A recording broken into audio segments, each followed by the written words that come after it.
Bonjour à tous. Alors, je ne vois pas beaucoup de clients dans la foule, ni de prospects, non, mais plutôt un entre-soi, mais c'est pas grave. Bonjour madame, venez, approchez. Je vais vous parler un petit peu de 5G privé. Alors, moi, je suis Olivier Dautel, cofondateur de Firecell, et je vais vous parler effectivement de 5G privé dans le monde industriel.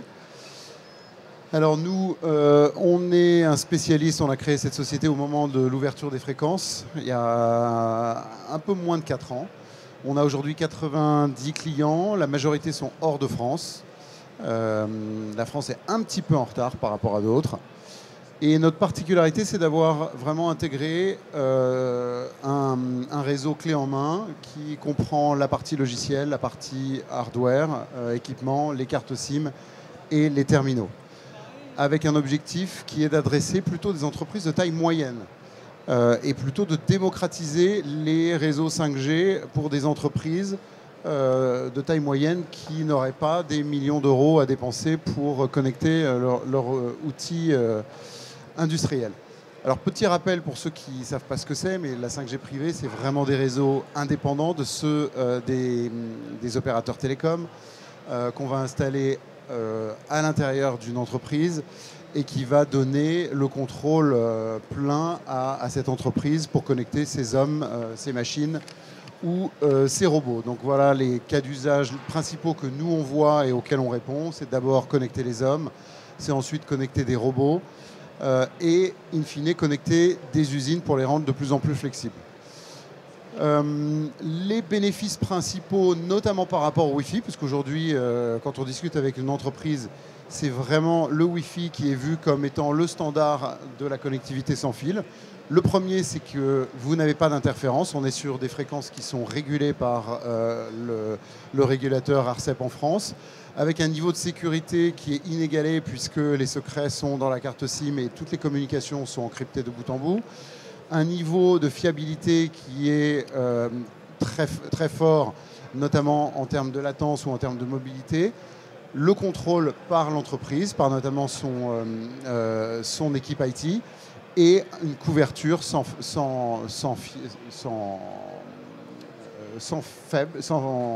faillite, à la fois à l'intérieur et à l'extérieur des bâtiments, avec jusqu'à 10 fois moins de points d'accès qu'en Wi-Fi. Alors moi, ce que je voulais vous dire, c'est répondre à quelques questions qu'on a régulièrement, mais quand on va voir des clients, le premier réflexe, c'est de nous dire « mais ça va être très compliqué ». Alors voilà un exemple d'un entrepôt de 18 000 m². Vous voyez, il y a 3 cellules d'entrepôt, 18 rangées de racks et des cas d'usage, picking, voix sur IP et AGV. Eh bien, un réseau 5G privé pour couvrir un entrepôt comme celui-là, c'est pas plus que 2 serveurs, un access point 5G, 3 antennes, 500 mètres de câbles et 2 jours d'installation.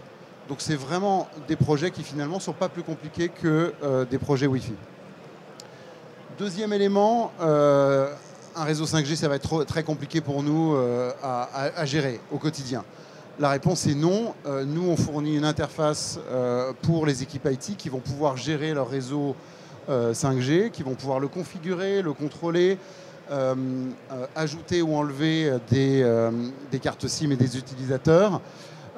Et tout ça, ça ne nécessite pas de connaissances spécifiques 5G. On est sur des technos IP qui sont les mêmes que celles qui sont utilisées dans le monde du Wi-Fi.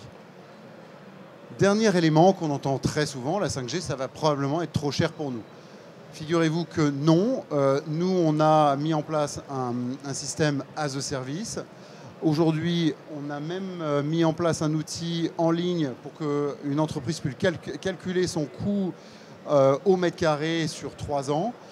Vous pouvez payer mensuellement et sans avoir à dépenser le coût du hardware upfront. Donc vraiment, on essaye de faire tomber toutes les barrières pour des entreprises de taille moyenne qui se disent oui, j'ai envie d'innover, oui, la 5G, j'ai envie d'y aller, mais je ne sais pas forcément comment le faire.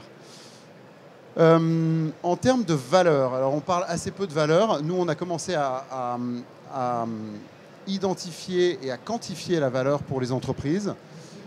Les éléments intéressants, les plus intéressants, c'est On va éviter des kilomètres de câbles, notamment lorsqu'on va vouloir déployer des caméras 5G.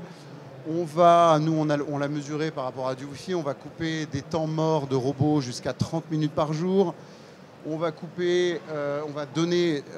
apporter des gains de productivité à des caristes dans des entrepôts jusqu'à 20 minutes par jour. Des personnes qui, en fait, en Wi-Fi, ont énormément de mal à se connecter à leur WMS ou à leur ERP. Des gains d'efficacité. Et puis, quelque chose dont je vais parler, qui est en fait une transition vers l'innovation apportée par la 5G, c'est les entreprises vont arrêter de perdre des outils. Pourquoi ça ? Parce que la 5G, ça permet aussi de faire de la géolocalisation. Nous, on a développé la capacité de faire de la géolocalisation à l'intérieur de bâtiments avec le même réseau 5G. On a aujourd'hui des pilotes avec Airbus et Stellantis, et on est capable de géolocaliser donc un objet à aujourd'hui entre 1 et 2 mètres. Autre élément qui est très important, c'est la synchronisation des robots. La 5G a la capacité en fait de transporter les protocoles OT, donc industriels, de manière transparente sur un réseau 5G. Là aussi, on a des expérimentations avec Bosch et avec Airbus, et c'est quelque chose qui doit révolutionner les usines et les rendre complètement flexibles, et finalement arrêter de déployer une fois de plus des kilomètres de câbles. Et le dernier élément, c'est la cybersécurité. La cybersécurité, elle existe de manière intrinsèque avec la 5G grâce à la carte SIM. Mais nous, on développe, notamment avec le CA, des capacités additionnelles pour aller identifier des attaques et couper ces attaques avant qu'elles ne contaminent un réseau. Voilà ce que j'avais à vous dire. Dernier élément qui, moi, m'a semblé intéressant pour ceux qui ne le savent pas, Airbus a annoncé en décembre qu'il allait remplacer l'intégralité de ses réseaux Wi-Fi par des réseaux 5G dans les 5 années à venir. C'est le premier industriel à le dire ouvertement. C'est clairement un signe. Nous, depuis 4 ans qu'on existe, on voit que les entreprises commencent à s'acculturer, commencent à comprendre la valeur que les réseaux 5G vont pouvoir leur apporter. Et le petit message que j'ai pour eux, c'est que s'ils ne le font pas, leurs concurrents vont le faire et ils vont perdre du terrain. Voilà, merci beaucoup. Et si vous avez des questions, on a un stand qui est juste derrière, le numéro 77, je crois. Merci.